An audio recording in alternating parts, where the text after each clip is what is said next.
رأیت الذین یخوضون فی آیاتنا، جو ہمارے گیان اور ایمان کی باتوں میں فضول کی کٹ حجتی کر رہے ہیں، فاعرض عنہم، ان سے اعراض کرو، حتی یخوضوا فی حدیث غیری، جب تک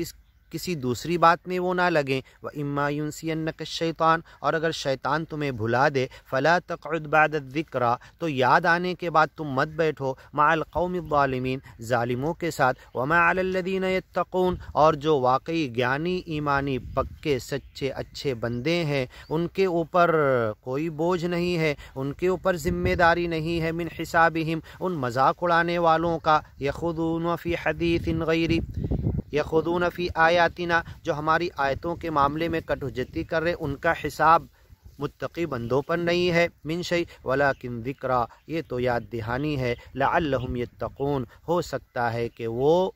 سچے پکے مالک کے ڈر اور خوف اور خشیت اور تقوی کی طرف آ جائیں۔ وَذَرِ الَّذِينَ اتَّخَذُوا دِينَهُمْ لَعِبًا وَلَهْوًا، جنہوں نے اپنے دین کا مذاق بنا لیا،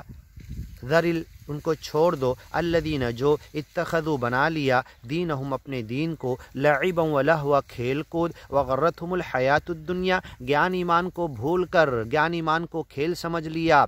اس سے اعراض کر کے، اس کو بھول کر دنیا کے دھوکے کے پیچھے بھاگنے لگے، غرتہم الحیات الدنیا، دنیا کی زندگی نے، وقتی فائدے نے، ٹیمپرری مال دولت جمع کرنے نے انہیں دھوکے میں ڈال دیا، وذکر بھی ان تبصر نفس بما کسبت، آگے کی ویڈیو میں سنتے ہیں۔